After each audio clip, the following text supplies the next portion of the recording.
Assalamualaikum warahmatullahi wabarakatuh. Perkenalkan, kami dari kelompok 3 ingin mempresentasikan materi ALK dengan judul Analisis Aktivitas Pendanaan dengan anggota kelompok ada Dewi Lestari, Wulan Atika, Muhammad Zuhdi, Ratu Kinarlin, dan Sally Wulansari, dan Tania Regina Pingkan. Selanjutnya, slide pertama akan dijelaskan oleh saya sendiri. Baiklah, analisis aktivitas pendanaan ialah metode yang digunakan dalam perusahaan untuk mendapatkan uang guna membayar kebutuhan-kebutuhan perusahaan. Next. Selanjutnya yaitu sumber-sumber pendanaan perusahaan. Yang pertama ada pendanaan internal, laba ditahan. Yang kedua, modal. Yang ketiga, pendanaan eksternal, ada hutang atau pemberi pinjaman. Dan yang terakhir yaitu pemilik atau pemegang saham. Saya akan menjelaskan poin dari pendanaan internal, laba ditahan, dan modal. Jadi laba ditahan berasal dari akumulasi laba setelah laba pajak perusahaan berdiri sampai sekarang setelah dikurangi dengan dividen yang dibagikan kepada pemegang saham. Yang kedua yaitu modal. Modal berasal dari setoran saham oleh pemegang saham pada saat pendirian perusahaan atau apabila ada tambahan setoran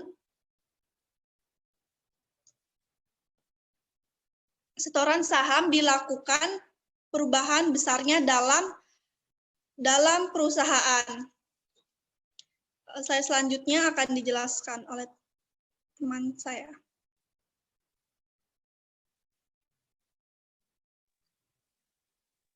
Baiklah, di sini saya akan menjelaskan aktivitas pendanaan lainnya, yaitu ada sewa, kontingensi dan komitmen, pendanaan di luar neraca, dan ekuitas pemegang saham.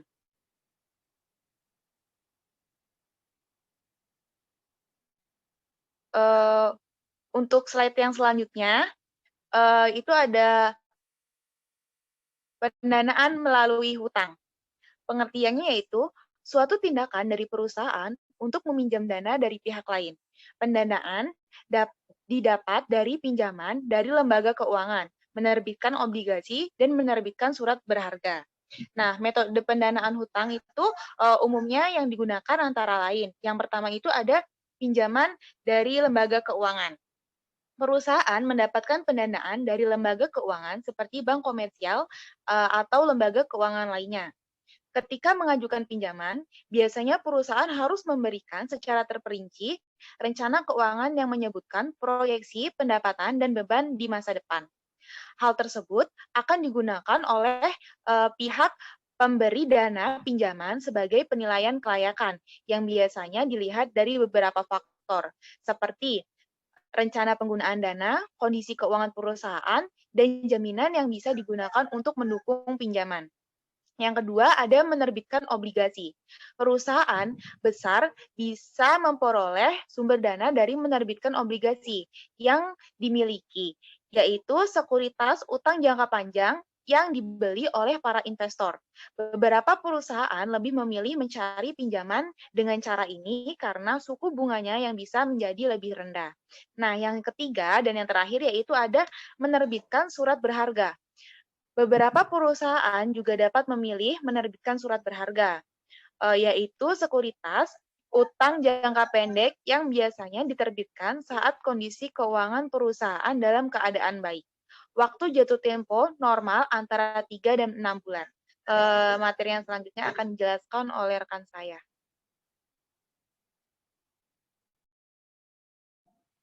Selanjutnya ada sewa. Sewa merupakan bentuk pendanaan yang populer, khususnya dalam beberapa industri tertentu, seperti industri retail, penerbangan, dan kereta api.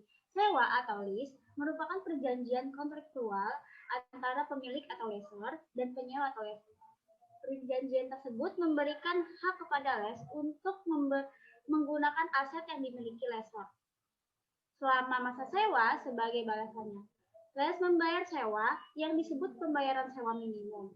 Perjanjian mewajibkan les untuk membayar selama periode yang ditentukan. Untuk selanjutnya akan dijelaskan oleh rekan saya. Oke, ada dua metode alternatif untuk akuntansi sewa mencerminkan perbedaan dalam kontrak sewa, yaitu yang pertama, sewa pendanaan. Sewa ini mengalihkan manfaat dan resiko kepemilikan secara substansial, dicatat sebagai perolehan aset dan menimbulkan kewajiban bagi les. Sama halnya dengan lesor yang mencatat sewa tersebut sebagai penjualan dan transaksi pendanaan. Les juga mengklarifikasi dan mencatat sewa guna usaha sebagai kapital les jika pada saat terjadinya transaksi tersebut memenuhi minimal 1 dari 4 kriteria sebagai berikut. Kriteria yang pertama yaitu terdapat transfer kepemilikan aktiva kepada les pada akhir masa sewa guna usaha. Yang kedua, terdapat opsi untuk membeli aktiva pada harga murah. Yang ketiga, masa sewa guna usaha 75% atau lebih dari estimasi umur ekonomis. Yang keempat, nilai sekarang pembayaran sewa dan pembayaran sewa guna usaha minimum lainnya sebesar 90% atau lebih dari nilai wajar aktiva dikurangi dengan kredit pajak investasi yang ditahan oleh lesor. Kemudian yang kedua yaitu ada sewa operasi.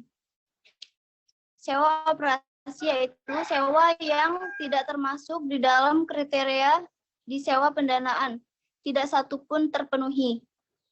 Biasanya tidak signifikan, dan les ini akan mencatat sewa sebagai beban saat kita dapat simpulkan bahwa yang memberikan hak kepada penyewa untuk memakai aset milik selama sewa berlangsung dan imbalan bagi pemilik adalah si penyewanya harus memberikan pembayaran sewa yang disebut dengan sewa minimum selama sewa berlangsung.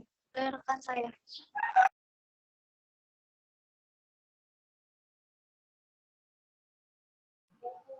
Selanjutnya ada kontingensi dan komitmen. Baiklah, saya akan menjelaskan apa itu kontingensi. Kontingensi merupakan keuntungan dan kerugian potensial yang penyelesaiannya bergantung pada satu atau lebih peristiwa di masa depan. Kerugian kontingensi yang disebut kewajiban kontingensi atau bersyarat atau contingent liability merupakan klaim potensial atas sumber daya perusahaan. Kewajiban kontingensi merupakan kewajiban kontingensi timbul dari perkara hukum, ancaman pengembalian, penagihan hutang, klaim atas garansi atau produk kerusakan produk, garansi kinerja, perhitungan pajak kontingensi harus memenuhi dua kondisi agar dicatat sebagai kerugian. Pertama, besar kemungkinan bahwa aset akan turun nilainya atau kewajiban akan timbul. Kedua, jumlah kerugian harus dapat diestimasikan dengan memadai. Jika tidak terpenuhi, perusahaan harus mengungkap kontingensi dalam catatan atas sifat kontingensi dan estimasi kerugian atau kisaran kerugian kontingensi tersebut tidak dapat diestimasi. Selanjutnya ada komitmen yang akan dijelaskan oleh rekan saya. Baiklah, di sini saya akan melanjutkan penjelasan yang telah disampaikan oleh rekan saya sebelumnya. Komitmen merupakan klaim potensial atas sumber daya perusahaan berdasarkan kinerja di masa depan sesuai kontrak. Komitmen tidak diakui dalam laporan keuangan karena peristiwa seperti penandatanganan kontrak atau penerbitan pesanan pembelian bukan merupakan transaksi yang lengkap. Contoh tambahan adalah kontrak jangka panjang yang tidak dapat dibatalkan untuk membeli barang atau jasa pada harga tertentu, dan kontrak pembelian aset tetap yang harus dibayarkan selama masa konstruksi. Dari pemaparan yang telah disampaikan, maka dapat kami simpulkan bahwa kontingensi adalah keuntungan dan kerugian potensial yang diselesaikan dengan satu atau lebih peristiwa di masa depan, sedangkan komitmen merupakan klaim potensial atau sumber daya perusahaan di masa depan sesuai dengan kontrak. Slide selanjutnya adalah pendanaan di luar neraca atau off-balance sheet financing. Adalah tidak tercatatnya kewajiban pendanaan tertentu selain sewa, terdapat rancangan pendanaan di luar neraca lainnya, dimulai dari yang sederhana sampai dengan yang sangat kompleks. Rancangan ini merupakan bagian dari tatanan yang selalu berubah, di mana saat ketentuan akuntansi atas transaksi pendanaan di luar neraca diterapkan untuk lebih mencerminkan kewajiban, ditetapkan transaksi baru yang inovatif untuk menggantikannya. Salah satu untuk mendapatkannya, dan perusahaan sepakat untuk menggunakan aset tersebut serta menyediakan dana yang cukup untuk melunasi hutang. Contoh rancangan ini adalah purchase agreements dan throughput agreement, di mana perusahaan sepakat untuk membeli barang sejumlah tertentu melalui fasilitas pemrosesan, atau take or pay agreement, di mana perusahaan memberikan jaminan untuk membayar sejumlah tertentu barang diperlukan atau tidak.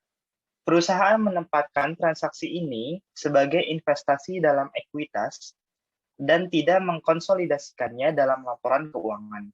Dari penjelasan di atas, dapat kami simpulkan juga bahwa pendanaan di luar neraca adalah pendanaan tertentu yang tidak tercatat. Terdapat rancangan pendanaan di luar neraca lainnya dimulai dari yang sederhana sampai dengan yang sangat kompleks. Slide selanjutnya akan dilanjutkan oleh rekan saya.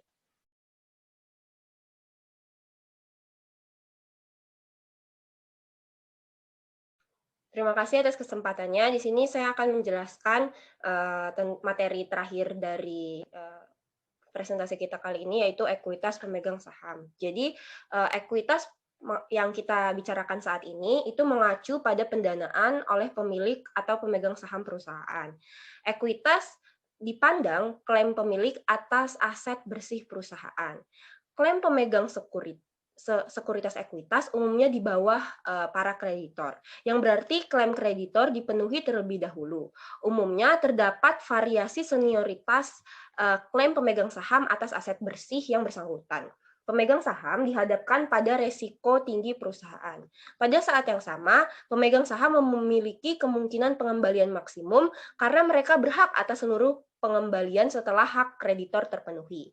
Analisis ini yang telah saya sebutkan atas ekuitas harus mempertimbangkan pengukuran dan pelaporan standar ekuitas pemegang saham.